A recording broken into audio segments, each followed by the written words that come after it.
My name is Casey Hurbis. I'm the Chief Marketing Officer at Quicken Loans. And I joined Quicken Loans 3 years ago. And I'm going to take you back and take you through my journey of how I started in advertising and marketing and ultimately ended up at Quicken Loans. We'll talk a lot about what we do at Rocket Mortgage Quicken Loans. But going back to the hands of time, I was born and raised in Birmingham, Bloomfield area. I went to Birmingham Groves, and I was the first child in my extended family to have the privilege to go to university. I went to Michigan State, obviously. I was an advertising major, graduated in 1993. Loved it, had an amazing time up there. Played water polo for 4 years up there. Started the girls water polo program, which is a very successful club program still. Lifeguarded at IM West, IM Circle. Was a busboy at Clara's, the old train station restaurant, which is no longer there, way down Michigan Avenue. And still get up every fall and during the basketball season. But first and foremost, I'm a father, a husband, a brother. Been married to my wife for 20 plus years this past year. I've got 2 children. My son, Cash, he's 9 years old. He's currently into robotics and girls. And my daughter, 14 years old, she's in 8th grade. She loves equestrian, Irish dancing. And so, you know, we love to have fun. We love our alma mater.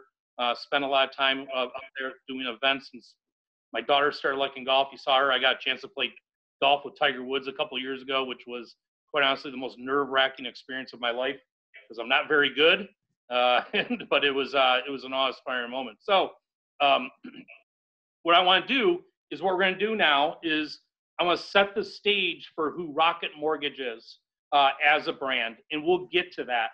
But what I want to do is set the stage right now and share with you our Rocket Mortgage Sizzle. So this is the Rocket Mortgage Sizzle, which showcase a lot of the work that we've been doing as a brand, and it really sets the stage for addressing some of the questions you had relative to target and audience and messaging. So I'll let you all take a look. Yeah, that was awesome, Casey. That was a killer reel. Great. Yeah, that's killer reel. When you're a marketer, I showed that video for a couple different reasons. One is we have 18,000 people within our organization. And I'll call it every 2 months, we have upwards of 1,000 people that go through what we call like a launch day. And I'm one of the first presenters. And I like to show that because in a minute and a half, it's able to show who we are as a brand and what we do. That is the work that we've just done over the last 2.5 years. So we do a lot of production, a lot of media. We'll talk about that as well. It's, you know, back in the day, you would just cut one TV spot in your print and your audio and you're out. I'll share with you how we approach production now. So when we go and shoot the broadcast, we're running 4 or 5 cameras at any given time because I'm also thinking about how does this concept live on mobile? How does this live on Snapchat? How does this live on media extensions and so on and so forth? So before we get to Rocket Mortgage, share with you my journey. So as I mentioned to you, I graduated in 1993 from Michigan State. 93, the economy was not bustling at that time. Wasn't doing poor, but it was not bustling. It wasn't easy. I started an internship for an agency for free, or make $5 an hour. And I quickly got hired on full time, and I was a traffic coordinator. So traffic coordinator at that time, I would send dubs and tapes to radio stations and TV stations, local stations, so local dealer advertising would run. So that was a great way to learn right on the ground level, understanding the retail space. I was in an apprentice program for about a year and a half, and I was 23 years old, and I was asked to move to Memphis, Tennessee, and work with the Memphis Jeep Eagle dealers. What we had back then, the agency I worked for coming out of college, and I was there for 17 years, was called BBDO. BBDO is part of the Omnicom group. Omnicom is generally number 1, number 2 largest holding company. In BBDO, we had the Chrysler business. So we had Chrysler of Jeep Eagle, Chrysler Plymouth, Dodge, and Dodge trucks. It all came together over the course of 10 years or so. And within that, we had all the international advertising, all the national advertising. So watching, Bill Murray and Jeep with Groundhog Day, or Ram trucks pulling through the country. And then we also had the Tier 2 business. Tier 2 is what I cut my teeth on for 17 years. That's a big part of the money. That's where dealers and money is aggregated in a geographic area to promote the brand. McDonald's, like quick serve restaurants have very similar programs. Telecom and automotive is the king of it. So if you're sitting at home in Detroit right now and you see your Metro Detroit Ford dealer, see your Chevy dealer, see your local Jeep dealer, those are dealers in that area that would aggregate money to stand up an advertising fund. So I was 23 years old, got asked to move to Memphis. I wasn't really sure where Memphis was. I knew it was in Tennessee. And when I was asked to take that job, I asked how long they needed me to come back with an answer. And he said, well, just let me know tomorrow. So I got in my car. We didn't have the internet back then. I drove to the mall. I went to the Rand McNally store, and I looked up where Memphis was. And Memphis was, if anyone's been to Memphis, Memphis is down there. It is tucked right down there in the southwest corner, southeast corner of Tennessee, bordering Arkansas and Mississippi. And I went down there and worked with dealers in Memphis, Nashville, the whole state of Arkansas, and half the state of Mississippi. Had a really good experience there. And then I got the opportunity to move to a larger market and move to Houston. Houston was a larger market. We would tier them. Memphis was on the lower tier. Houston was on an upper tier. I show you this picture. I think this picture, I'm gonna call it 1996, so it's 24 years ago. But I show that picture for a reason. One is I look at the technology we had. Over my left shoulder, there's a computer terminal of which I have no idea what we used it for. That was before Microsoft Office was invented. And then right in front of me, that spiral book there, that was the precursor to the Palm Pilot. That was the Franklin Covey planner, which you maintained your calendar, your expenses, your goals, your objectives. And that's how you tracked your entire life. That was, probably 5 years before the Palm Pilot came out. And I show that picture because it feels like yesterday. It feels like yesterday I was sitting in a Com 399 class. I was graduating, walking the aisle, starting my job, and I look at that picture. I remember distinctly how fast time can run. And then I was in Houston for a couple of years, and then I wanted to get back home, and I moved back to Detroit. Became a leader. So I became a leader of people at a young age, 27 years old, which was challenging. I was leading 14, 16 people. Everybody had been in the business much longer than I. I think 3 or 4 people had been in the business longer than I had been alive. So becoming a leader of people at 27 years old when they're maybe old 55, 60 was daunting. It was a great experience. I learned a lot along the way. So over the course of 17 years, I had an amazing run with the agency. Amazing run. I became a vice president, a senior vice president. Loved working for the agency. Had the opportunity to go to many different places, but I loved the agency, the culture, how they treated us. And unfortunately, in 2008, 9, and 10 were very, very tough times. If you recall, or your parents, you have parents that were in the automotive industry, it all came crashing down. If to tell the quick story, Ford, GM, and Chrysler went to, unfortunately, in private jets to Washington to tell them that we needed some potential bailout funds, and they sent everybody home with their tails between their legs and said, "You come back in your fuel efficient vehicles with a plan." And Ford decided to stay home because they had a path forward without needing government assistance. And GM and Chrysler got funds to cover working capital. Unfortunately, the working capital ran out, and GM and Chrysler went into bankruptcy. And that was happening right as President Bush was leaving and President Obama was coming in, and it went from term to term. So President Obama came in, and GM was going into bankruptcy, and Chrysler was going into bankruptcy with them. You could read books on it. It's really, really fascinating. Truth be told, was Chrysler was going to be left in bankruptcy. But what they realized is that the industry was so intertwined and so interconnected that if Chrysler were to go into bankruptcy, it would ultimately pull General Motors down with them. And I'll give you a couple examples why. A brake pad manufacturer, or making O-rings, or whatever it might be, these tier 1, tier 2 vendors that made brake pads or O-rings or whatever they might be, they made them for General Motors, Chrysler, Ford. So if they no longer had Chrysler to support them, and GM wouldn't make up that volume, which they wouldn't, they would ultimately go on it's just the whole thing would collapse on itself. So GM and Chrysler were given bailout money and stood back up. Unfortunately, as Chrysler went to go turn the lights back on, you can imagine that conversation. Every dollar that was spent, GM and Chrysler had to go to the U.S. government and explain to them what they were doing with those monies. And they explained to them that we're ready to turn the lights back on. We're ready to get America rolling again. And so the government said, well, great, who are you doing it with? General Motors and Chevy said, well, we're doing it with our agency partner of 95 years. Chrysler said, we're doing it with our agency partner of 65 years. And the response was, so you're going back to market with your number one tier one vendor that rode with you into bankruptcy. You might want to find a different way. And so literally it happened very quickly. General Motors severed their agency relationships. Chrysler severed their relationships and had to rebuild from the ground floor up. So people were scattered. I stayed with the agency until the very, very end. I believed in, I believed in our holding company. And unfortunately, I was part of the team that wound down a 2,000-person agency. Along the way, as Chrysler went to go stand itself back up, employment levels were at the lowest they had been since the Great Depression. And one of my clients, who's still there, called me one day and said, Casey, would you be interested in coming and meeting with us and maybe joining the organization? I was quite honestly bitter. I was pissed.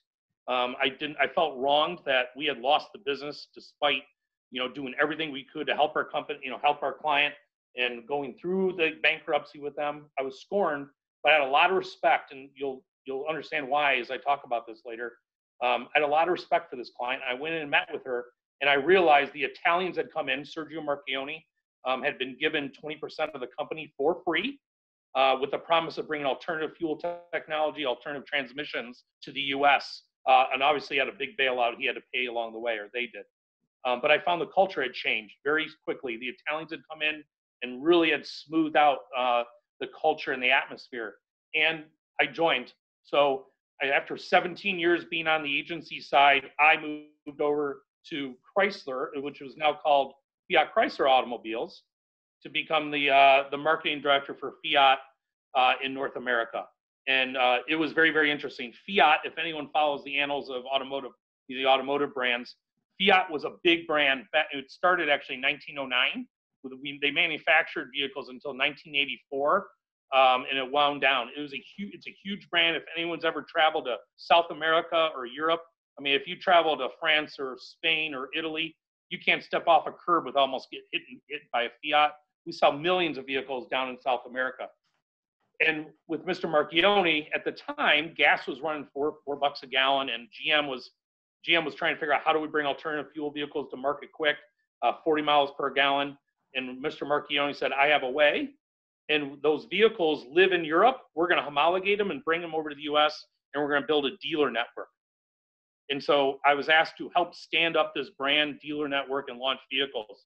And if you were my agency, and I know this is a campaigns class, this was literally my brief.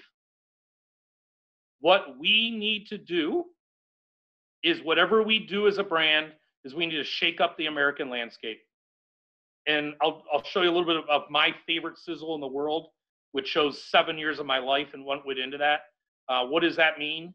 You'll see, but what I would always share with agencies is I went from being at an agency to working at as a corporate marketing client, where at any given time, if we were in Super Bowl mode, I did 3 Super Bowl campaigns while I was at FCA. I was working with 15 agencies at any given time: creative, media, social, CRM, digital, t-shirts, event activation, PR, the list goes on and on. But this was the brief. I want to make sure, because we will never have the money that Ford, GM, Toyota, Hyundai would ever have. So we have to do something that's different. Maybe we piss off a couple people. Maybe we lean into some social norms that make people uncomfortable. That's okay. We weren't trying to sell 2 million cars a year. We were trying to sell 50, 60, 70,000 units, which we hit very quickly, quite honestly, as we launched the brand. So what was really exciting as a marketer was, outside of maybe if you're an automotive buff, Mr. Donahue, if you're a big auto guy, you remember this brand. I don't remember Fiat as a kid. I didn't grow up as a car guy. My dad knew it inside and out, but really we had the awareness basically of zero. I mean, Oldsmobile, Pontiac, brands that had gone away had much higher. We had literally, I think, a 7. If you were to look at like Kantar, Millward, KMB, Millward Brown Research, we had a brand awareness level of 7. So no one knew us. So we didn't have to take the Italian positioning or what they did. We could carve our own path in America, and we literally had like the blank canvas of which to work from. And if you follow automotive marketing advertising, I worked for Olivier Francois. Olivier is the global chief.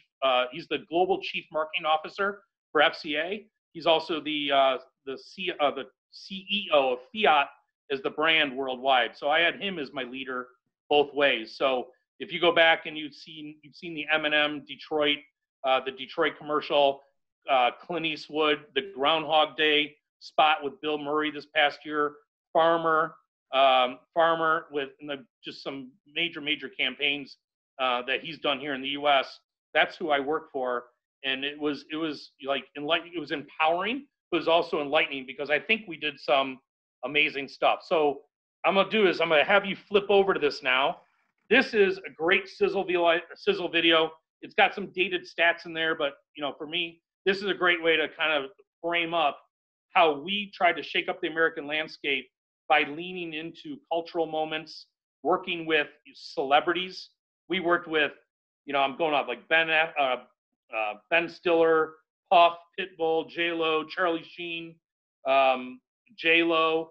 We did some really interesting things at the time where it made sense culturally to lean into it. So I'll let you go. It's about 1:25, and David, give me that thumbs up, and we'll come back.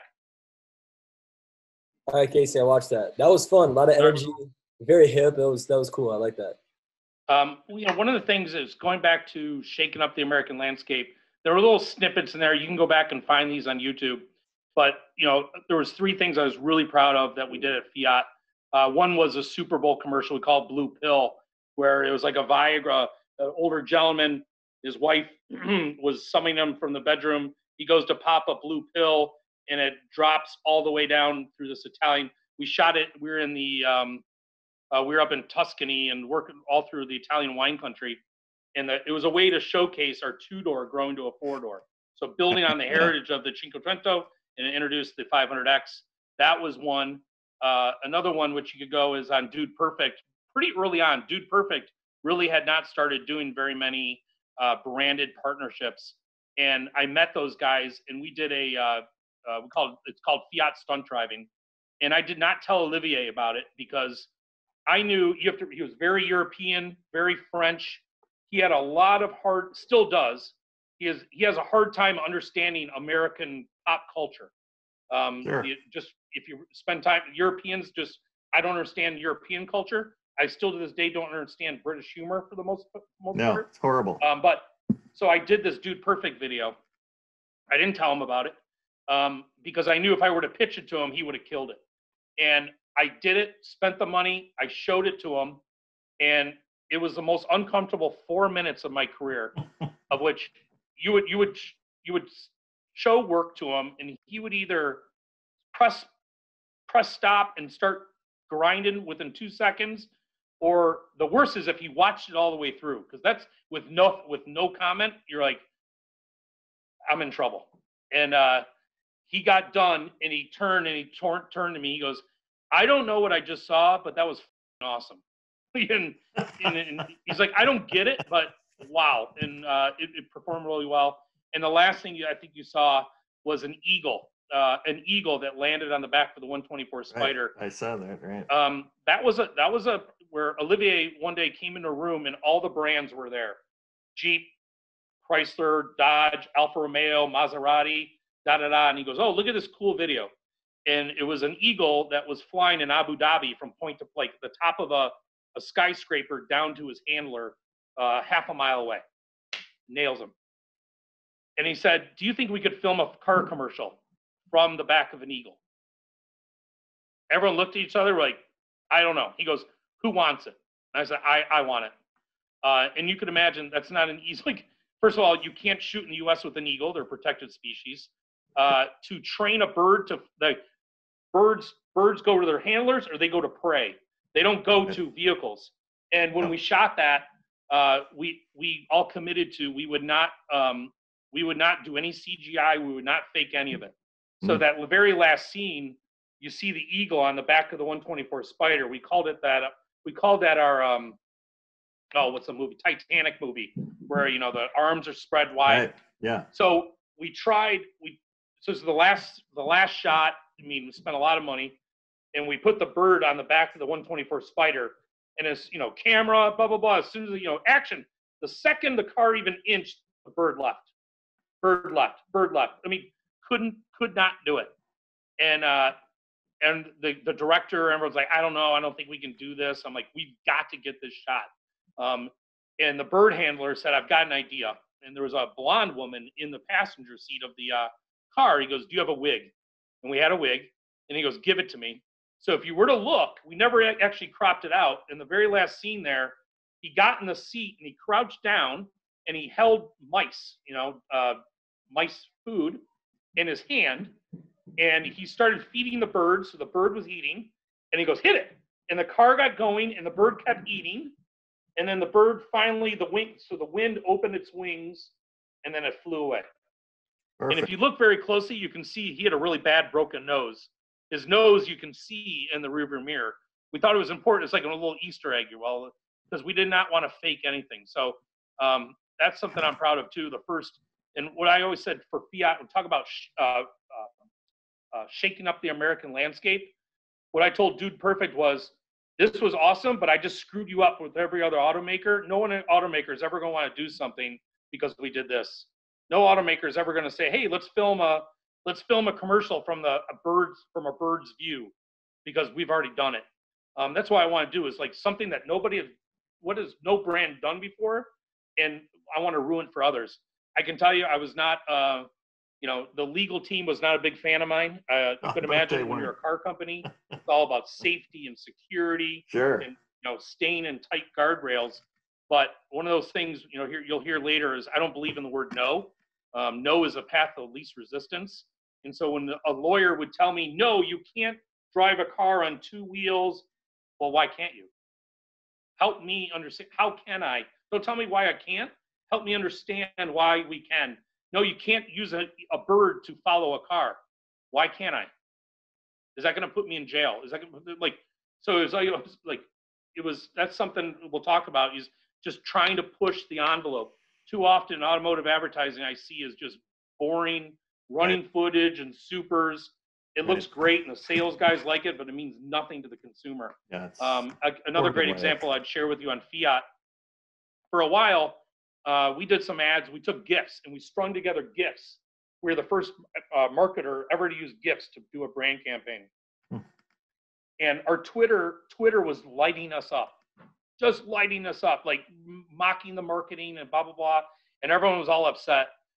And so one night I was not feeling good about it either. And so I said, you know what? I went to Twitter and I put in Fiat advertising, and there was GIFs of monkeys on a keyboard, and everyone's asking if the Fiat marketing team is smoking crack and doing drugs. And I said, you know what? And so I put in Ford Focus advertising. Nothing. I put in Honda Civic advertising. Nothing. Wow. And it's the old Hollywood adage of, the day they stop talking about you, you're done in this town. So for me, it was like, if anything, again, I was okay if we didn't make everybody super comfortable and happy. At least they were talking about us. That's half the battle when you're running up against brands like we do. Think about, I'll use a great beer example. How many of you, and this is a little bit dated, but 3 years ago is much more relevant. I would always ask, like, what's outside of the Super Bowl, what's the last Miller Lite commercial you remember? Inevitably, people don't remember. But if I'd say, who remembers the last Dos Equis commercial? Yeah. Dos Equis, and the most interesting man in the world. Like, guess what Dos Equis ad campaign was compared to Miller Lite's? A fraction. Fraction. So that was what we went through with Fiat. And then 3 years ago, I got the phone call to join and come and interview for the CMO position at Quicken Loans and Rocket Mortgage. And some of you may know who we are, some of you may not. So just let me just give you a little bit of idea of who we are. We're a large organization. We're a large company. The Quicken Loans and the Rock family of companies we have over 100 companies within our umbrella. We are in gaming. We're divesting most part. We're in gaming. We're in sports, obviously. We're in, everyone here has probably heard of StockX. StockX just hit billion-dollar unicorn status. My son works at StockX. What's that? My son works at StockX. Oh, is he? Okay, great. Yeah. I mean, I started there 3 years ago. There was 25 people. I think we're upwards of 700 already on that brand. Right. Really interesting brand and, doing great things. Zenith football helmets, the number 3 manufacturer behind that. We're in the esports space, League of Legends, 100 Thieves, Fathead, which you've probably heard about. You go to gas station TV. We own all the video screens and all those pumps. And we just bought dictionary.com and thesaurus.com. So very unique set of companies that we own. We have 33,000 team members across the U.S. We have 18,000 in downtown Detroit. We're a larger employer than General Motors. We've got over 100 plus buildings as well. So I know some, David and Bill have been down. If you guys have been down, like it's awesome to be part of. It is. Within the family, we also have these fintech companies. So these are important because I'm going to share with you. I run an in-house agency. So I'm the CMO, but I'm also running the in-house agency for Quicken Loans, Rocket Mortgage. So 90% of my day is with Quicken Loans and Rocket Mortgage. We also have Rocket Loans, which is smaller B2C personal loans. Rocket Homes, we just rebranded that. That's going up against your Zillows, Trulias, Realtor.coms. Rocket HQ, which is a content hub. One Reverse Mortgage, quite honestly, we're sunning that business down. And then Quicken Loans Mortgage Services, which is on fire. That business has tripled in the past 3 years. That is like the tier 3 individual broker business. So you've got Quicken Loans and Rocket Mortgage, and then you could have William Donahue Mortgage in Hazlet, Michigan, in which he could work with Quicken Loans and other wholesale lenders. So think of it very much like a tier 3 dealer network, but they don't sell just Rocket or Quicken Loans. They can also sell United Wholesale, Freedom, so on and so forth. So I'm going to share with you, the reason I share this with you is the in-house agency that I oversee also runs these brands. Okay. So the in-house agency that I oversee, we've got 300 team members. Very young team. 35% of our team were interns at a certain point. We'll have upwards of 50 interns on the marketing team this year. 35% of my team grew up through the Quicken Loans intern program. They're not all fresh out of school. Some have been there 5, 10, 15 years. We're a big shop. We'll crank 18,000 creative assets. I've got a full-scale production studio 2 blocks away from my office where we can pretty much shoot anything outside of large-scale broadcast. We'll go to LA for that or anywhere else and contract a production company with that. A lot of people ask me, I was asking myself, quite honestly, but everyone asked me inevitably, like, wow, after 25, 26 years, how difficult was it to go from automotive to mortgage? And this is where, you're working on campaigns. Think about the mindset. Think about this mindset right here. Nobody, and the first person that says that they're one of these, I'll call bullshit. The first person that gets up in the morning and says to their wife, their mom, their dad, or whatever it might be, honey, today is the day. We're going to buy a set of tires, a hot water heater, a minivan, or get a mortgage. Think about it. Nobody wakes up and says, I want to do it. It's a necessity. I mean, I was in automotive for 25 years. There's no one that hates buying a car more than me. It's intimidating. It's scary. Outside of a crazy refinance market or automotive, employee leasing, which we see, you only buy a home once every 5, 7, 10 years. A lot changes. And so I'm going to show you part of our brand is how do you take the ultra complex and make it simple? People think about how, Amazon Prime has changed a lot of our lives. I mean, I'm a mid adopter and I was like, I don't need Amazon Prime. Now I stopped going to Costco and I stopped doing those things I used to because Amazon Prime serves that need. Is Amazon Prime the cheapest pricing? No. Nope. Is it the best interface? Nope. No. But what does Amazon Prime deliver? Certainty, Right. Certainty that that product is there, it most often is going to deliver in those 2 days or less. And if I were to buy it and I don't need it, it's a pretty easy return.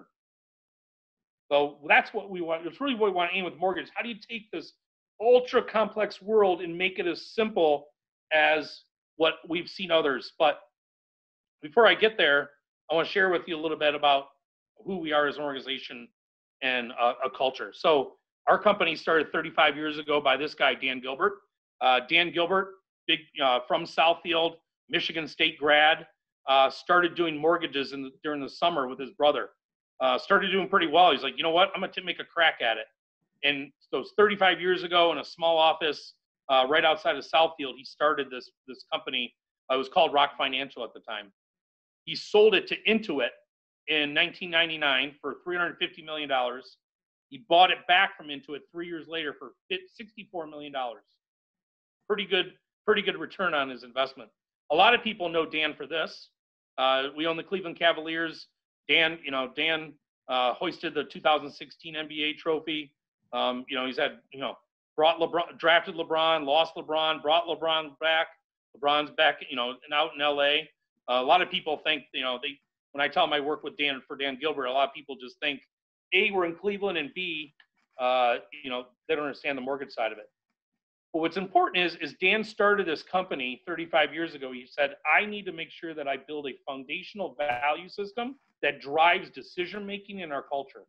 And we have, if you've ever spent time with us, we have these things called isms. These isms are very, very simple. Some of them are here right in front of you. They're also like yes before no. Take the roast out of the oven. That's a really important one, which I'll talk about. The inches are everywhere around us. These are the foundational values that we use to guide our decision-making and shape our culture. A lot of companies have these things. I can tell you that at FCA, there were leadership principles, but I can tell you that I saw once and I never heard repeated once again. There is not a meeting, and I can tell you what we've been going through with, work from home and what we're going through these challenging, unprecedented times. I probably use one of these isms 15 times a day. It guides our decision-making, guides those, and it's the guardrails of which we operate.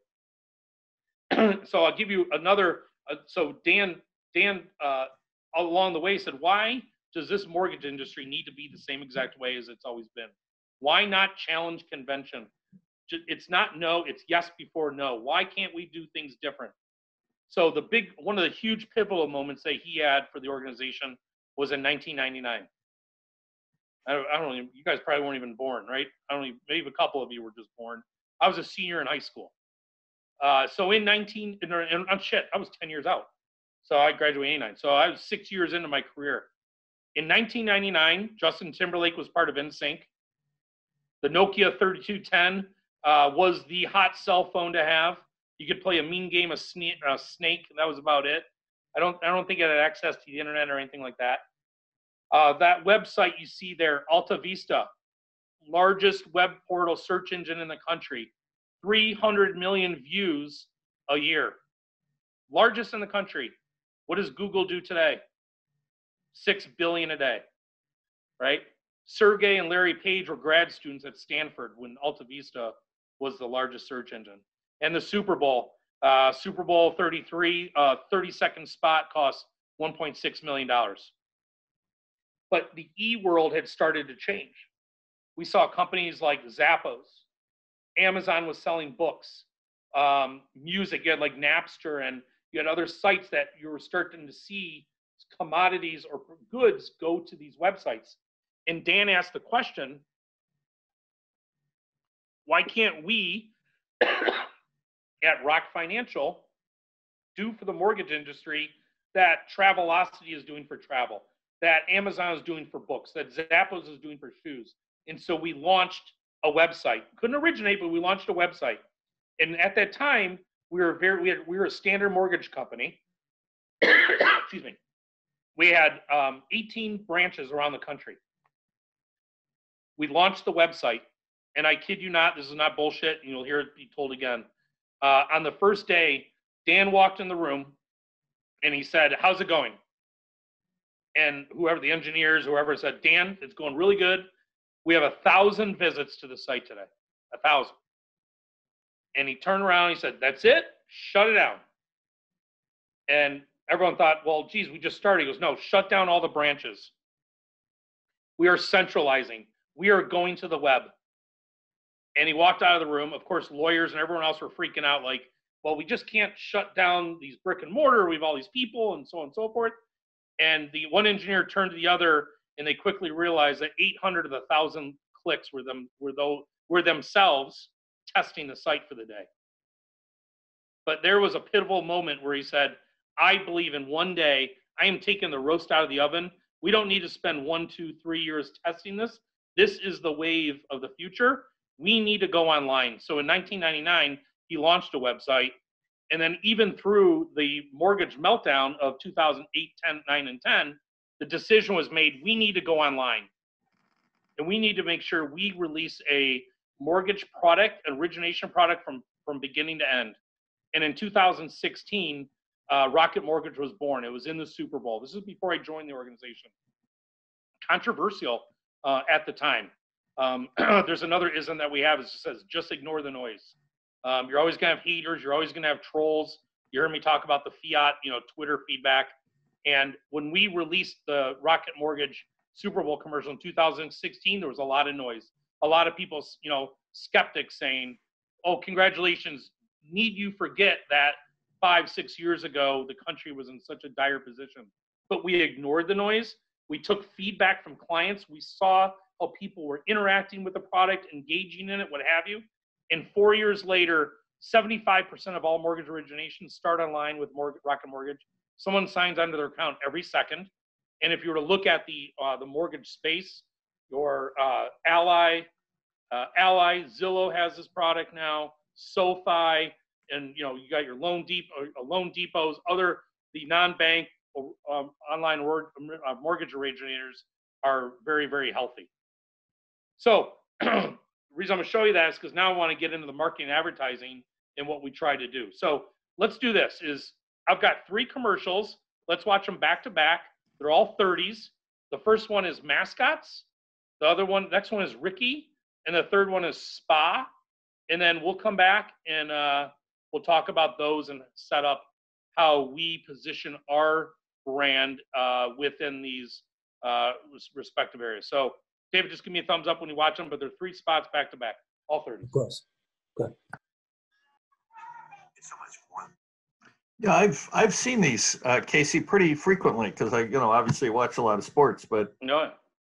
Yeah, incredibly interesting. Well done. A lot of play for Sparty, so that's great. Oh yeah, I keep reminding the athletic department and everyone else how much we support the school. That's important, to keep. I mean, it's such a distinctive brand. Yep. And a very popular one, and the logo's great. Everything works perfectly, so yeah, why not promote it? Very fun too. Very fun. You're right, but I did see a lot of these watching over the years. This different sports, whether you're watching basketball or football. I remember these commercials. These are fun. Super, really really nice production. I like the music choice. You're keeping that same song, helping with the sonic branding. Help with familiarity. Now that's a classic old Bob Dylan song. Most people know it though for The Big Lebowski. It's the opening scene of The Big Lebowski. Yeah, I thought that was familiar. Yeah, which is a cult hero. Yeah, that's great. I forget the name. It's a Bob Dylan song. The reason I show you that scope of work is for a couple different reasons. One is much like you saw at Fiat and what we've done here, what we do here at Rocket Mortgage, is a lot of times is leaning into, you just can't run one spot on across all your media channels, right? We buy a lot of sports. We buy female targeted programming. We buy home and, fix your, do it yourself, DIY. We buy news. And so we want to make sure, I'm a big fan of doing contextually relevant work to the media spaces. And then also borrowing equity. Again, the equity of if we're going to be running in college football, why wouldn't we lean into that and utilize the best marks that college football and basketball is known for? Coaches go, players go, but the mascots are the most, or the logo is the most familiar thing for a university. So why not utilize those assets? We're a big sponsor of the PGA Tour. Ricky Fowler, wish he got some more wins, but he's arguably the most famous, one of the most famous golfers on the PGA Tour, great guy. And then when we came out with this new campaign this past year, the insight was people are more, and this actually fed into our Super Bowl campaign, which I'll talk about, is people are the most comfortable they are is when they're at home. And we want to help people understand that house is more than a home. A home is where you make it, you are your most comfortable. But you have to realize another big change for me going from fiat to Quicken Rocket was I went from selling sheet metal to a commodity. There are 50,000 places in this country you can get a mortgage between banks, non-banks, credit unions, and brokers. We are America's largest lender, and we only have 7% market share. There's a lot of market share to get, but so for us, I want to make sure when we lean into it and think about other, I'll call it other verticals that are very similar. I look at Geico, and Geico, not very exciting, commodity-based, State Farm, Progressive. I mean, I want to make sure when we do our marketing and advertising, we educate, we entertain, and we engage along the way. It's okay to deliver a smile, to lean into something that's culturally relevant, but also deliver, pertinent information along the way. The reason I wanted to show you this spot, the mascot spot, is when I first got, and I think that I was reading some of the things that you work on, and I was hearing about how you're aligning some things. You could imagine when I was at Fiat and you had 15 agencies around the room, you had to make sure everyone knew what everyone was doing. You have to give everybody a seat at the table. And when I got to Quicken Loans and Rocket, even though I had a in-house agency, we all sat on the same floor, I realized like the creative team didn't really talk to the social team. We didn't talk to the media team. We didn't talk to sponsorships. We didn't talk to PR. We didn't talk to, and so all I had were these disjointed assets, if you will. And I was like, well, this is, excuse my language, fucking ridiculous. We're going to go and we are going to shoot these commercials. But before we shoot these commercials, the creative team, the social media team, the .com, the program integrator, the PR, I don't care who else. Everyone is going to have a seat at that table. So when we go and turn that camera on, I want to make sure that we're capturing all these assets. It's not just a matter of coming home with assets and going, here, figure it out. If we need a camera, you have to, you need a certain camera to shoot and frame for Snapchat. You need to make, I don't need a 45-second or 60-second spot for our digital. I need a 6-second spot. So what's that storyline? So now when you go to one of our shoots, and this mascots one, and Ricky's a great one. I'll give you the example for Ricky. We're at a golf course and we're shooting the TV commercial on the tee box, right? And it's a shot, he like hits a tee shot. All right, cut. While they're resetting the shot, I have Ricky turn 3 feet to his right, and it's like, Ricky, juggle these golf balls, whatever. And okay, that what I'm doing here is now I'm getting gifts and content for Snapchat, or maybe it's a contest. All right, Ricky, walk 3 feet over here. I got a little green screen over here, and I want you to point up, point down, swipe, whatever it might be. So literally in the same exact production, like for mascots, they used to come back and they would have a TV spot, and then everyone else would have to figure it out. Now we're rolling 5 cameras. We're running the TV camera, the digital camera, a green screen. I got a drone up in the air. I have a behind the scenes camera going, and I have a still photographer going. The same exact production, the same exact cost. And now that mascots campaign, I'll get 400 assets pulled out of it. 8 hours with Ricky, we'll get 100, 150 assets pulled out of a Ricky shoot. And this one, the same exact way. Like we shot so, hundreds of assets that can come out. So it's really, really important that making sure that the creative, proper planning for the creative at production, and then everyone's got a seat at the table so they can understand when we go to distribute it, we have assets that fit with a storyline or from a spec. And so that brings us to this year's Super Bowl. So this was my 5th Super Bowl campaign, and we made the decision. We have a discussion. I sit with our CEO and Dan, and we have a discussion around May or June. Do we want to go in the Super Bowl? And if so, we go. We made the decision going from 18 to 19 to no, and then this year things were shaped up really good as a year. We just had our best quarter ever. We ultimately had our best year ever by 25%, and we said, let's go for it. And so we kicked off the Super Bowl campaign back in June of this past year. This is a complete labor of love. This is not easy. This was, again, my 5th Super Bowl campaign.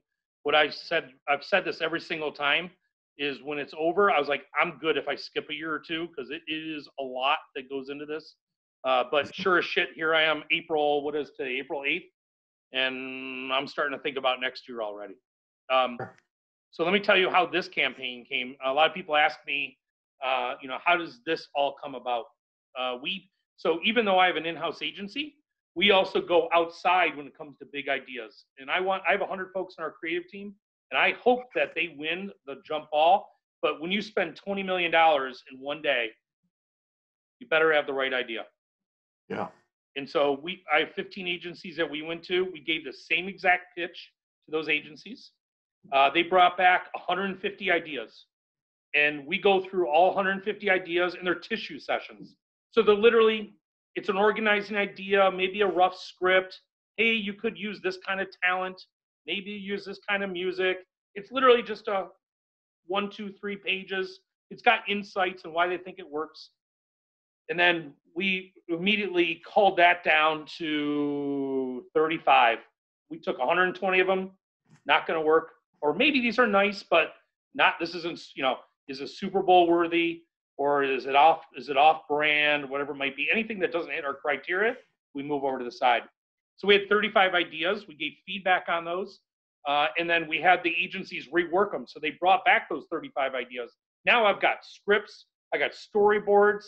They've refined and maybe thought a little deeper. Generally, for Super Bowl, there's going to be talent. There's going to be music. There might be a stunt that takes place. So, all right, we're feeling good. And so then at that point, we dismissed 15 of them. So now we're left with 20. And now we're in, September.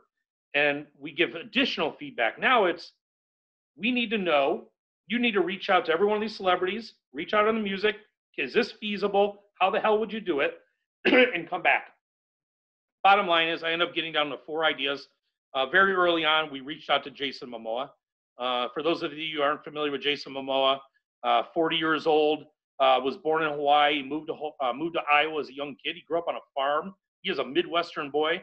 And then started acting. He did, I think he was in Conan the Barbarian, Games of Thrones, obviously started getting a big role and well-known. And then, the last few years has absolutely exploded with Aquaman and a bunch of other projects he has coming out. He's 6'4", 240, and he's all dude. He's also married to Lisa Bonet. Lisa Bonet, for old guys like me, I had a crush on her when I was in high school and college. She was on The Cosby Show, Different World. She was married to Lenny Kravitz for a number of years. Zoe Kravitz is their daughter. So now they are like Hollywood's hottest couple. I mean, you saw what he did at the, I think it was the Grammy or the American Music Awards or whatever it was, the Golden Globes. He's on fire. Really funny to follow on Instagram prior to Gypsies. But very early on, we took the idea to him. And the feedback we got was, I love it. They all say they love it. They then ask, well, how much are you willing to pay? But for him, it was different. It was different in which he had never done a paid commercial before. And at one point, I will tell you, we'll call this off the record. This concept in this Super Bowl campaign was dead 2 to 3 different times. At one point, he was like, I'm good. We made a very good offer. I got the phone call that said they're going to sign it and send it back. And 15 minutes later, I got a phone call saying they're out. And I come to find out that Lisa didn't want Jason to do a mortgage commercial for his first ad. She's like, honey, you're too big. I'm paraphrasing, and I said, well, you have to understand, we're not just a mortgage company. We're much more than that. And I shared with her what we do in the city and the community and our for more than profit and contributing to the resurrection of our city and helping schools and veterans and all that good stuff. And they said, wow, we didn't realize it. And then they doubled the price. We ended up negotiating it, and we got it. And I went, and so we came to the agreement, and we didn't shoot this commercial until January 6th. Wow. And that is scary. A lot, very, very scary, but with the amount of CGI work we had to get into it. Yeah. So we shot it January 6th. It was day and night. Jason was a hands-on. At one point, I think for 2 straight weeks, we started the morning on a conference call with Jason, and we ended the night with Jason. Generally, a lot of actors, it could be like, all right, here's what I'm doing. I just want to make sure I look good. That's it. Jason he helped write some of the stuff. He wanted to make sure, every take, every cut, every angle, that we had to be in agreement with him. And so it was it was tedious at the most. It was, but he was a great partner. And he is, as you see him interviewed, he's one of the nicest. He's probably top 2 nicest celebrities I've ever met. Just a good guy with a family, and is all about doing the right thing. So the Super Bowl campaign was ready, and then we said, what about teasers? And we argued about doing teasers. We didn't want to give away the gag. At first, our teasers were going to start to lean into the gag. Like at one point, the teaser was going to be Jason went up to a mirror and lifted up his hair, and it showed his bald spot. And we shot it, and afterwards he said, I don't want to give away the gag. Like, what do you mean? I don't want to give it away. I don't approve them. Like, well, we don't have anything else. He goes, well, I'm in Pittsburgh tomorrow. If you get over here, I got a camera crew. We'll shoot some more stuff. And so literally, my creative director, and so I had to stay back. My creative director hopped in a car, drove to Pittsburgh. We rented a room privately. Like, we didn't want anyone to know. And literally I think I've got these 2 teasers. Why don't we watch these back to back? We literally shot these a week and a half before the Super Bowl, and we shot them in a hotel room in Pittsburgh. And these ended up being huge catapults to the campaign. And we literally we kind of had the idea of what he wanted to do, but he would just literally go, just shoot, and I'm going to make stuff up. And we kind of riff along the way. So why don't you play these 2 teasers back to back?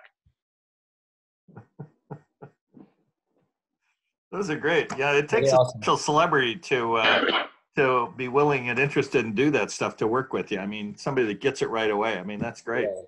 Yeah, he's a killer actor too. They're very simple. We simply just released him. We released them. He was only going to do 1 of them, and the first one did so well. He goes, and I ended up doing 4 of them, I believe. Wow. And I think we got, just on his Instagram, he's got a very rabid following. I think we had 14 million views, all for free, in terms of no paid media. And then we started to see the press pick it up. It feels good when you're a mortgage company, and E-Online and Variety and Hollywood Reporter and, lifestyle publications. Now, granted, they were talking about Jason Momoa, and I was okay with that because I knew we would be pulled into that conversation along the way. So the teasers ended up being a really nice, a lead up to the campaign. And then Super Bowl night happens. And if you were to, I've got a nice behind the scenes video on our website. You can see we set up a mission control at Rocket Mortgage. We'll have 75 to 80 people there. We build a large war room so we can see all the social media, all the comments that are coming in, all the tags, so we can interact with things back and forth.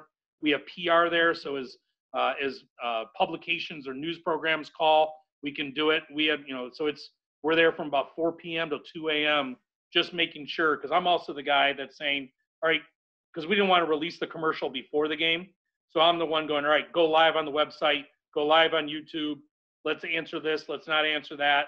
Let's, as other brands were starting to interact with you, we literally had creative teams writing responses back to Little Caesars or Pringles or whoever it might be. So why don't we watch the Super Bowl spot, and then we'll come back and talk a little bit about behind the scenes. You can imagine this is just a 60-second spot. We're also trying to get the .com, the social, the digital, physical activations, all the press releases, everything going at the same time, let alone just the 60-second out. So really, really proud of it. I mean, you look at the pundits, The pundits being like Ad Meter. Not bad when a mortgage company from Detroit's number 5.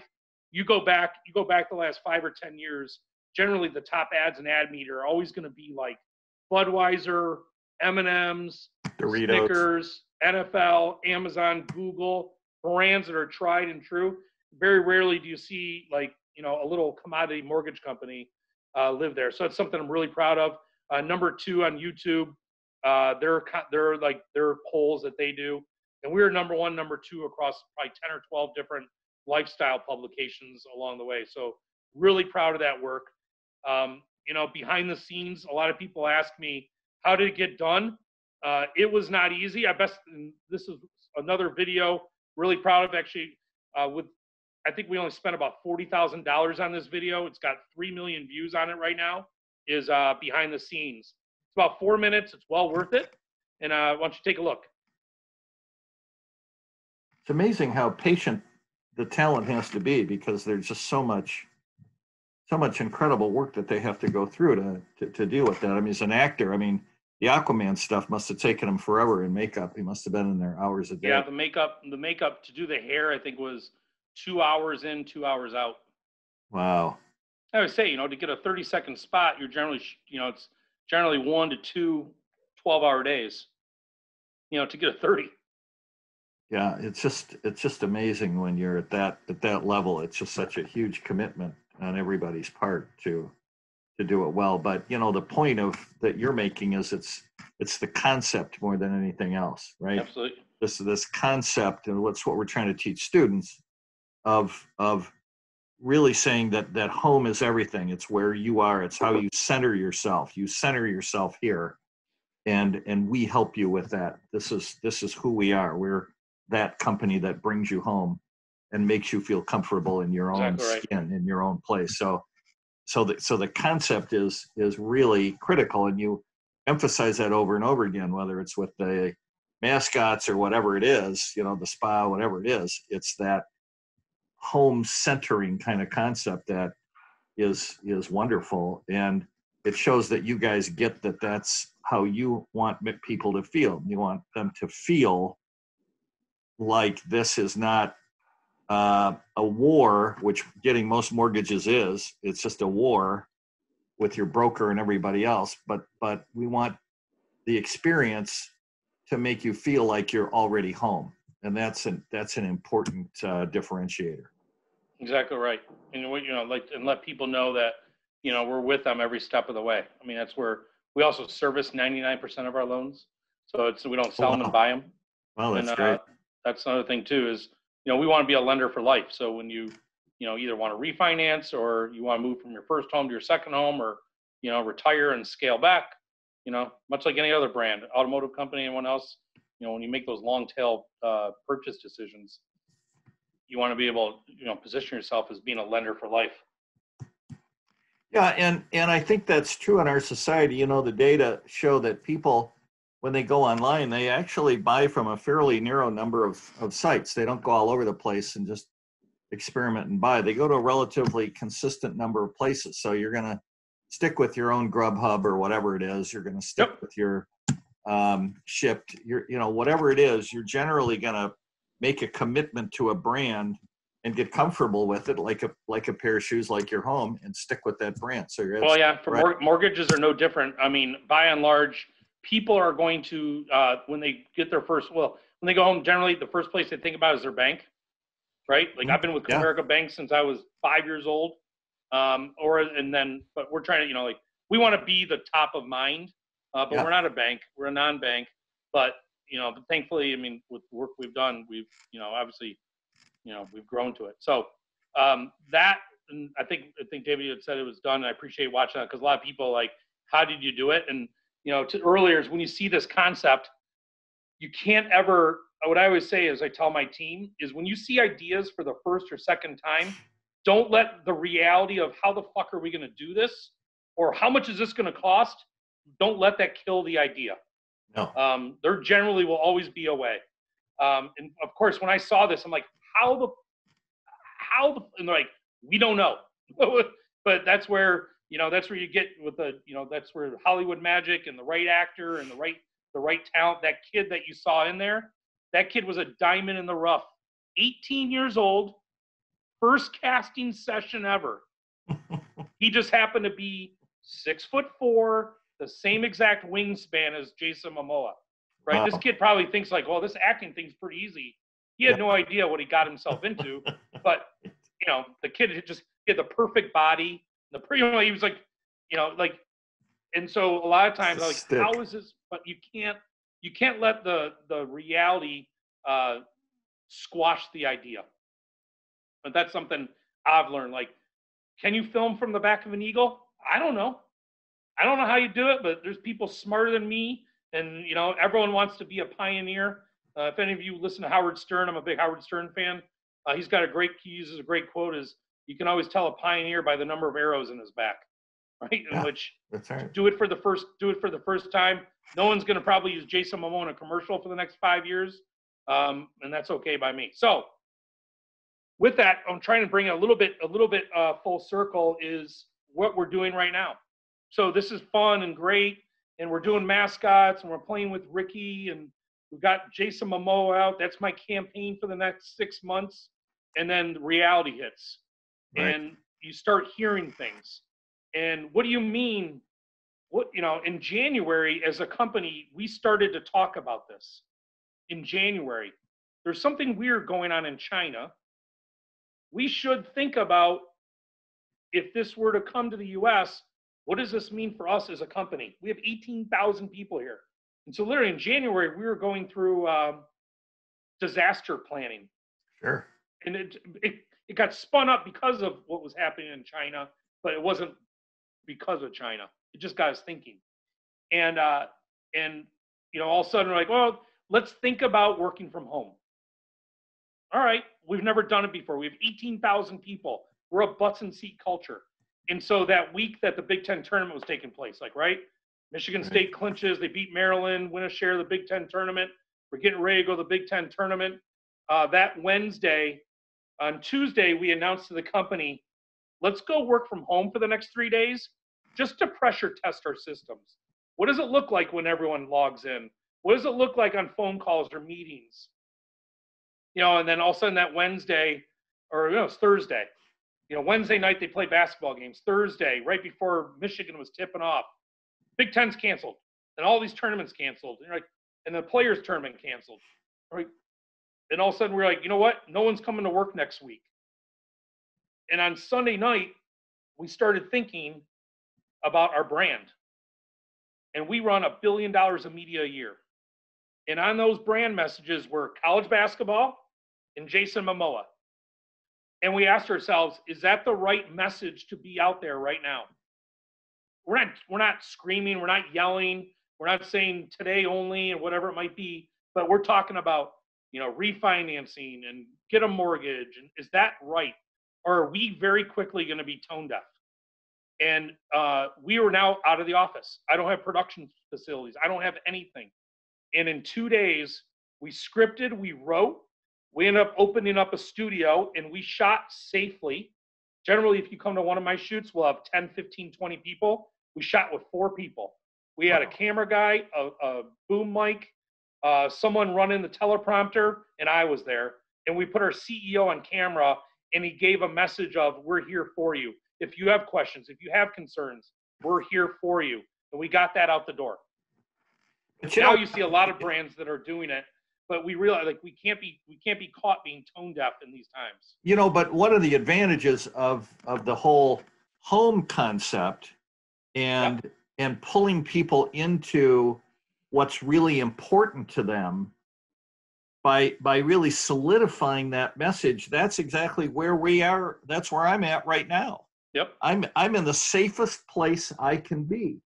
And so you're able to tell people that we're here to help you, but to also keep you safe, because we believe in home. We believe in home. And home is number one, and we're here, you're here, we're here for you. And that connection is, frankly, Casey, it's almost primal. Yeah, and I'm gonna share with you, Bill, what we're thinking about, what we're already working on when we get on the other side of this. back to your point, because that's an important one. And so we've been running this, our CEOs on camera, and then we've been doing a lot of things in the city.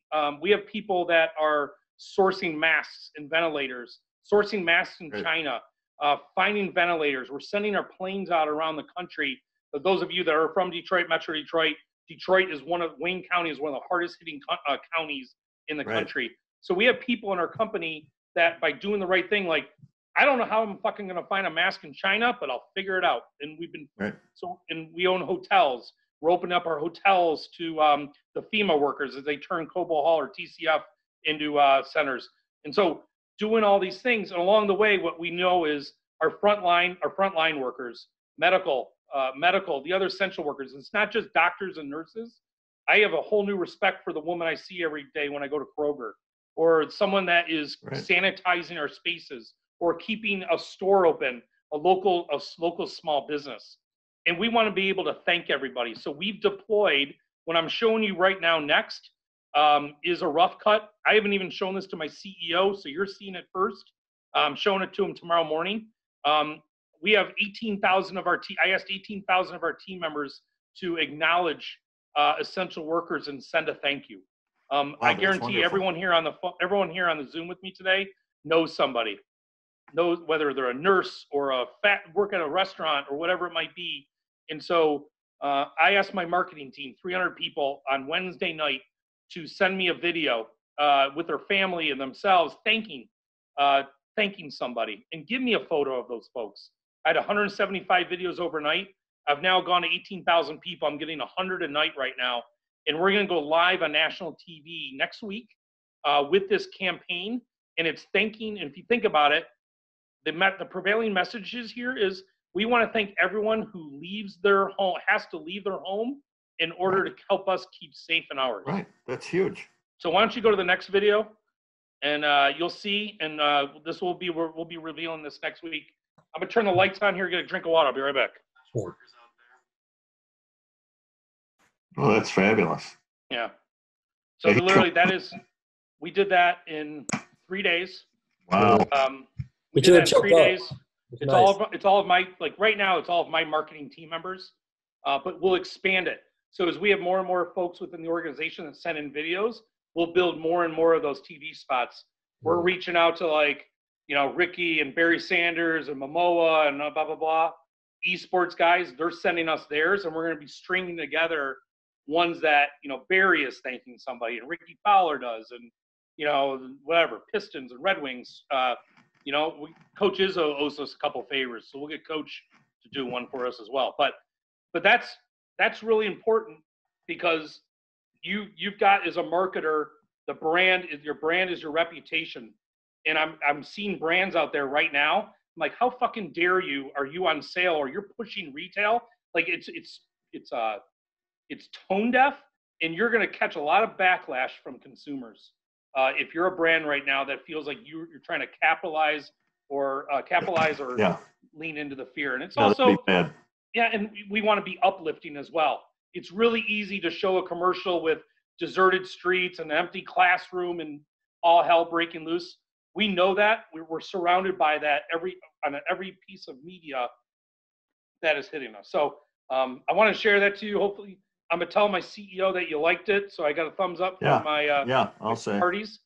We're going to show them that tomorrow. We're out the door with it tomorrow. So I'm going to bring you home. I'm going to give you some of my philosophies on how I conduct myself.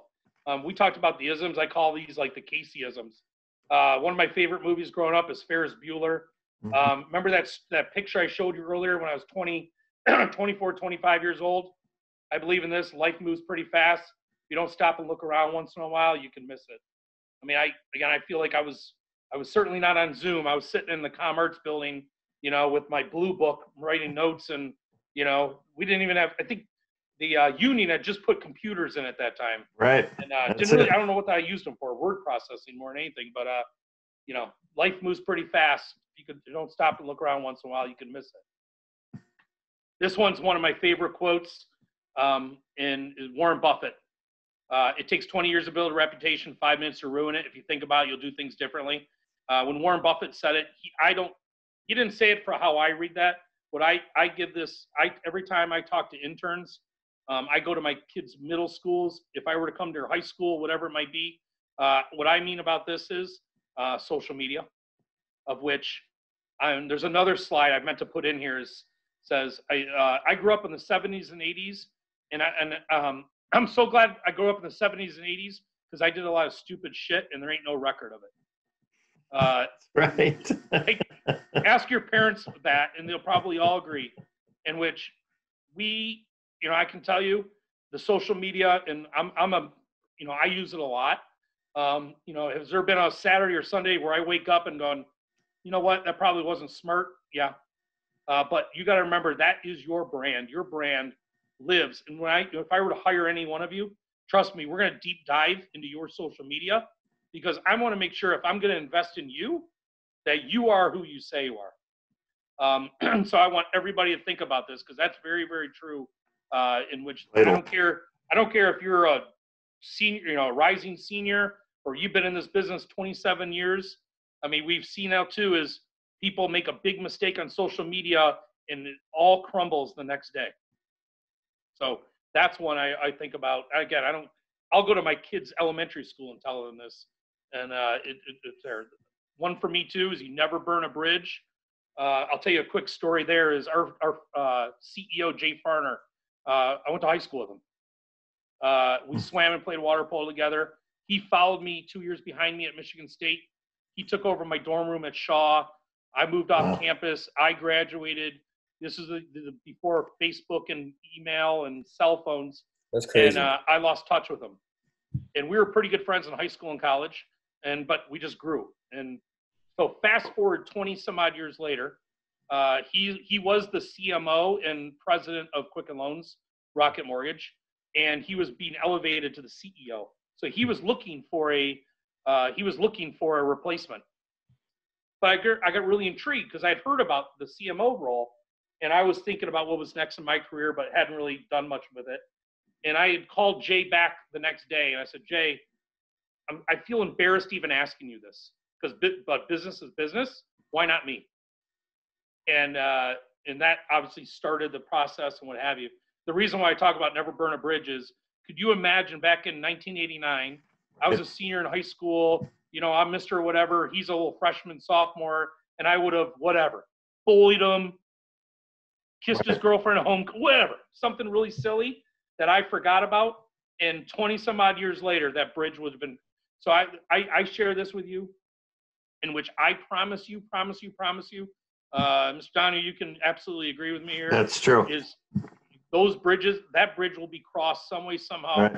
Whether it's your first job, your second job, a girlfriend, a boyfriend, whatever down the road, those bridges will always need to be crossed, and you got to right. make sure you don't burn them. No, that's vital. Good story. I'll skip this one and wrap it up with failure. What I love about being at Quicken Loans and Rocket Mortgage is we are allowed to fail, and we are allowed to fail, but you fail fast and you figure it out. Prior to that, when my previous life, I would tell you I would fail. The first day I don't fail and learn something will be my first. And I would fail at Fiat, and I would be so scared, I would spend a day or two trying to hide the body. Like, before Olivier gets back in the U.S., or if he finds this, or the finance person, or whatever, I would try and hide the body. And when I got to Rocket Mortgage Quicken Loans, I screwed up. I was in my second week. It was something really simple. I thought it was big. And I really screwed up. And I was trying to hide the body. And Jay, the CEO, took me aside. He's like, it's okay. What did you learn from it? Fail fast. What did you learn from it? And then get back in the game. And that's something that I really, really love about our culture. I think that's why, versus sitting in a room full of lawyers and purchasing people for 6 or 8 months, trying to figure out how and why something can't be done, we take the roast out of the oven, we figure it out. We always talk about, let's get the plane up in the sky, and we'll figure it out along the way. And if we need to bring the plane down and play with it and get it back up, we certainly can. So with that, I know I'm bumping up against time. I'll be respectful of yours. I've got time. My wife, I haven't heard her call me for dinner yet, so I'm in good shape, and it's really only lunchtime for me. I got about another 4 or 5 hours to go today. So Wow, well, that was great great. questions.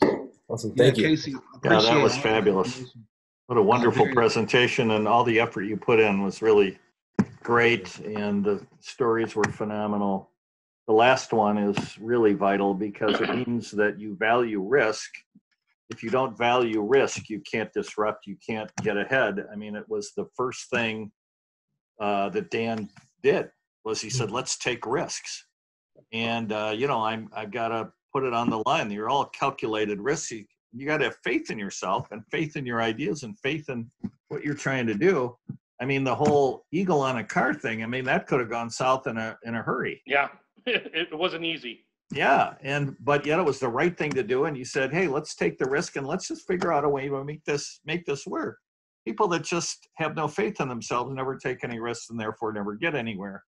So you've got to really commit yourself to fail. I tell people it's probably better to try and fail at least half the time, because then you're taking a lot of risks. You don't want to fail all the time, because then, you're not really in tune. You're failing at least some of the time. That's really important. But you're right.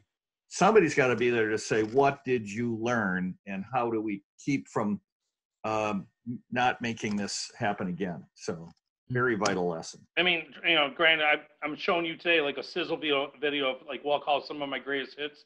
I could do another 2 hours of programs that I stunk up and didn't work, and that were mitigated disasters. But for every one of those, I think there's 3, 4, 5 things I think that went pretty well. But yeah, of my 100 publications, I could give you another 400 that didn't get published.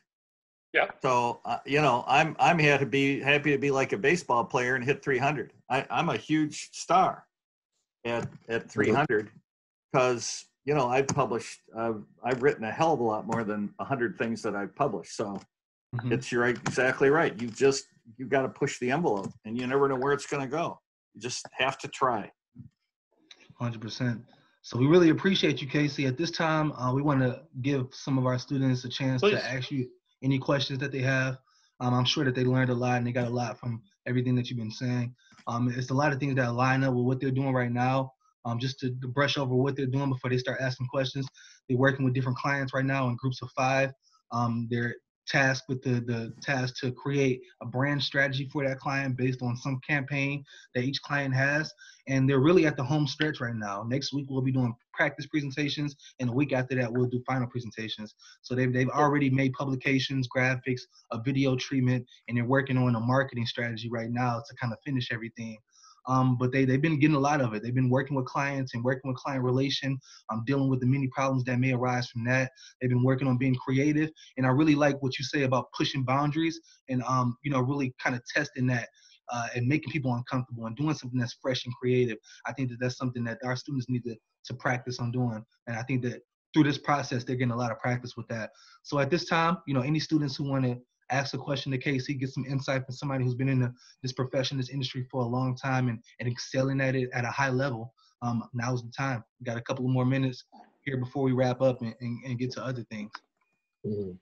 I got a question. Go ahead. Bill, just out of curiosity before your question, Bill, do you mind taking it off back onto speaker mode? So this way, whoever's asking the question can pop up for the sake of the recording. So we can see who's let me stop the screen share. Okay. Let's see if I know how to do that. I think that everybody can change it to speaker mode themselves. Maybe Casey, can you stop the screen share? Maybe that would work. Okay. Or if you just unpin the video, it'll go back and forth too. I just found out. And also for purposes of this, once you start talking, obviously introduce yourself, say your name, quick introduction, and then ask your question. Yeah, cool. So my name is Niall. I'm a communication major at MSU, and I had a question. At the job you worked for 17 years, when you started, what were you doing to make sure that you're always making progress and moving up in the company? Great question, Tyler. So I was what you would call a traditional account guy at the tier 2 dealer business. So I will tell you, I've been doing this a long time. I still have a good 10 or 15 years left in me, and I still don't know what I want to do. I never had a roadmap that I followed or anything like that. But I will tell you, I'm a big believer. Everything happens in life for a reason.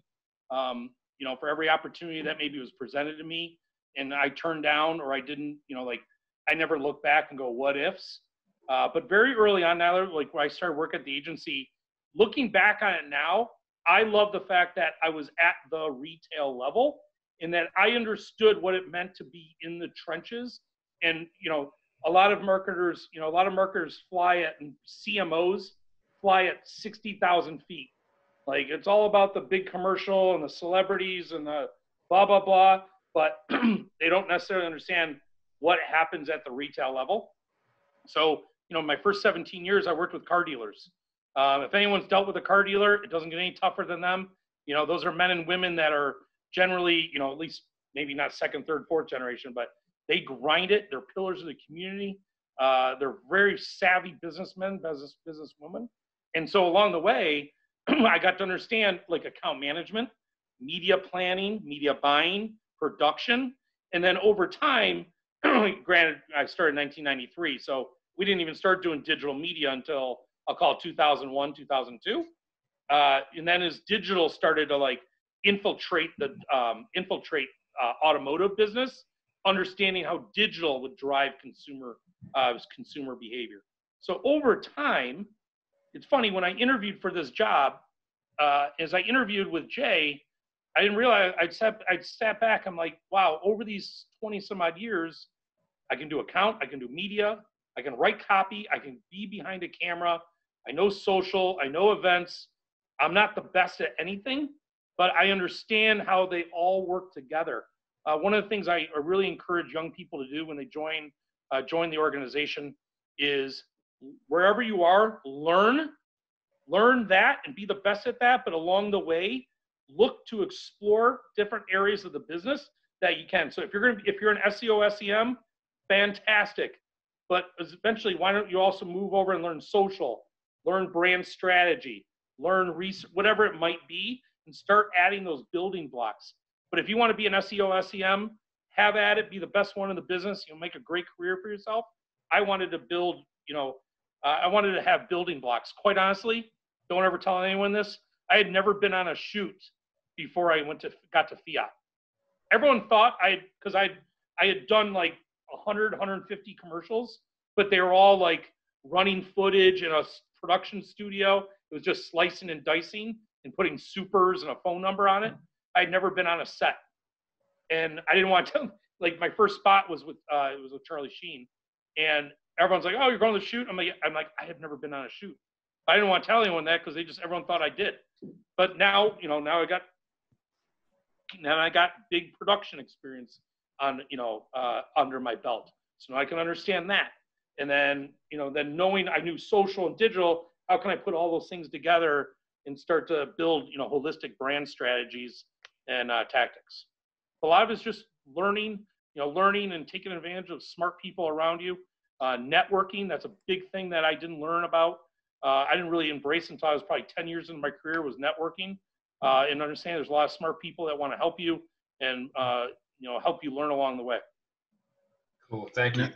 That's great advice, Casey. I really appreciate that advice because that's something that we really try to push in this program is diversity and being familiar with all of these different aspects that go into creating this brand strategy and launching this brand or excelling this campaign, and just being diverse enough to be able to communicate between these different departments, the graphic team, the web team, and things like that. So I think that is a great, that is great to get behind is learning these different skills and dabbling in different areas. Anybody else got any questions? David? Hi, Casey. My name is David, and what I was wondering is for the younger people, maybe they would be interns at Quicken Loans, and I'm wondering what kind of qualities you'd be looking for in an intern that does their term, and then you're deciding whether or not you want to hire this kid. Yeah, great question. A great question, David. I mean, I love having interns. I will tell you, I'm probably the biggest fan of interns within our organization. Well, granted, this summer is going to be a little bit funky, but we're going to have upwards of 1,100 interns this summer at Quicken Loans across a family of companies. But that also comes from 22,000 applicants. So it is not easy to become an intern at Quicken Loans. And a lot of, I don't know what the percentage is, but there's a fair amount now that are already graduated, like they graduate in May, or maybe they just have a couple classes they're going to take back. I will generally hire 3, 4, or 5 of them at the end of every summer, or hold on to them and say, hey, David, when you graduate in December, come on back. A lot of it is I spend time with interns. What I love from interns watching and observing is, are they learning their craft? Are they learning their craft? Are they diving in and working in the business, not just on the business? Are they networking? Are they spending time learning from their peers? What I always tell folks is being an intern at Quicken Loans, it's a license to steal. Nobody will say no to you. And the world is at your beck and call. And if you don't take advantage of it, shame on you. I meet with every intern. And when I meet with these interns, I ask them, David, how many people have you met with? How many people did you shadow? And Dan Gilbert, when he presents, he gives every single intern his phone number and said, hey, if you want to follow me, text me or call me. Guess how many do it every year? How many? 2. What? 2. That's unbelievable. But those 2 that do, they spend time with a guy that's worth $6 billion. Yeah. Right? And Jay Farner does the same thing. I do. People take me up on it. Maybe they're not as intimidated by me. I'll have 50 or 60 people a summer. I offer it to everybody, and I only get about 50 or 60. Like, shadow me for a day, and I'll spend time with you one-on-one and learn. So really, I look at kids and like, how are they taking advantage? What did they learn? Right. They do exactly what you do. It's a summer-long project in which we present them business cases, and they work all summer. And let's say, David, you're more on the creative side, and Jamie's on more media, and Jordan is maybe production. Like, I'll put all of you together, and then you work on a summer-long project, and you present to us. There's sometimes I'm like, wow, I'm super impressed. Get David here. David's going to have a job when he's done. Mm-hmm. There you go, David. Excellent answer. One more question. Anybody? Another issue, Kyle? I've got one, but it's a little less about life and all that. But I know that like the federal home loans are being cut, and like some of them are dropping below like 3%. I was wondering if you guys were adjusting that, and if so, does that affect your business? Yeah. Like, So I'll answer a couple different ways. One is rates. Rates right now are freaking killer. Yeah. I just refinanced 4 months ago. I just refinanced again under 3%. Obviously, we are watching news every single day. What we're nervous about, I showed you that COVID work, is what we're really nervous about right now is we only have 1% of our clients go into what I would call foreclosure. It is so expensive for us to have a foreclosure. We'll do anything and work with anybody to make sure they can't. But we know inevitably, we might here in the next 30, 60, 90 days be looking at 10, 15, maybe 20% of our clients that are not going to be able to afford their mortgages. Yeah. Wow. That is, again, excuse my French. My son's right over my shoulder, so I won't swear, but it's frightening. It's frightening. We're confident that the government is going to, we are very active on Capitol Hill. Even now people may be able to defer their mortgage for 3-6 months. Someone still has to get paid. Thankfully, we're in a great financial situation, but that's not sustainable for a lot of banks, non-banks especially. We expect that the government's going to help us and help the industry along the way. I mean, you think about what are the 2 biggest industries in this country? Automotive and home. Much like I'm worried about this is just me talking. I know nothing, but when plants are shut for 30 or 60 days, it causes a lot of angst in the automotive. Those are plants, those are suppliers, those are restaurants that feed those workers, those are dealers that retail them, salesmen. I mean, the trickle down is very, very frightening. I'm praying every day that we get back to what we know. I won't call it a normal, but get back.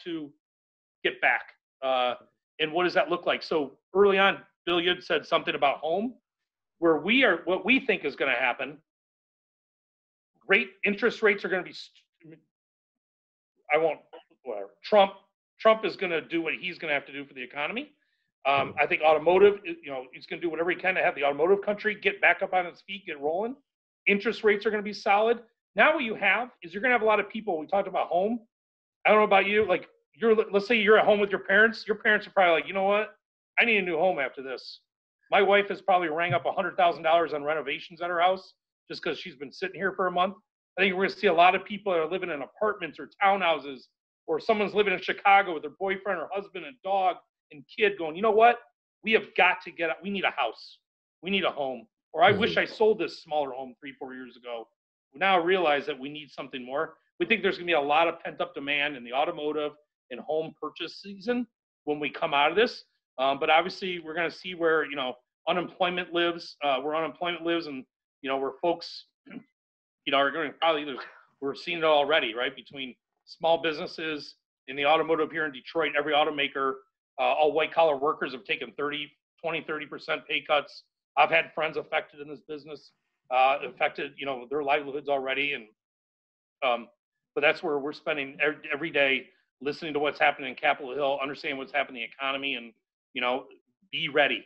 Much like we want to be tone deaf, we also don't want to be tone deaf when we come out on the other side of this. And there's a lot of pent up demand in the, we'll call it the refi or the home purchase market. Yeah, hopefully. Thank you.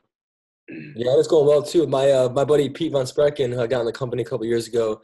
He just broke the record last month during March Madness for purchase. I mean, it's still booming right now. So it's good that you guys are kind of, like you said, assuming a careful role of that you care about the marketplace, you care about your consumers, more than just, like you said, spitting out and being tone deaf with just the Jason Moat, which is a great spot, and you use that again in the future. But you're being, I guess, timely with the times right now. The zeitgeist, killer.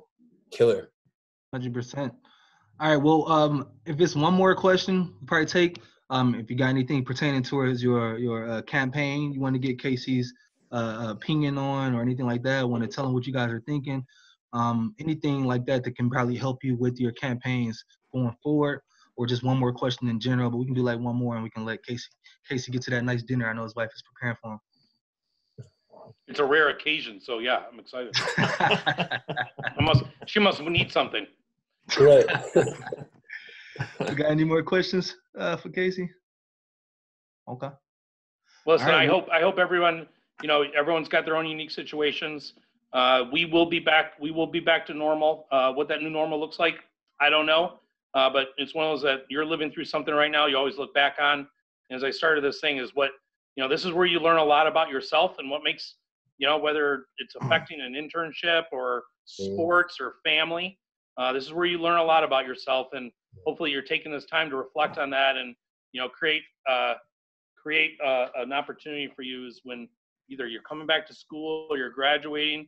We're going to come back better, bigger and better. Wonderful. I can't thank you enough, Casey, for coming in and really preparing an incredible presentation for us that how many times do we get a chance to actually trace somebody's career in a way that really informs us about the purpose of the class? So obviously you're an educator probably first before anything else. And I do want to teach. I do want to teach when I retire. I've told Teresa Maston that it's like, at some point I do want to teach. I enjoy it. So. Well, love to have you involved in our program. We'll talk to you more about that to support us and move this whole branding minor along that we're trying to create. I'm sure David and Jay have talked to you about that. Yep. That's what our goal is, to try and get some support for that so that we can give these students lots of opportunities to really explore the same kinds of things that you're doing, because would be an incredible anchor for a program like this. So we can't thank you enough for showing a commitment to the students and to the program and everything else. So appreciate it. Awesome. Spartan, be healthy, be good, and we'll see y'all soon, okay?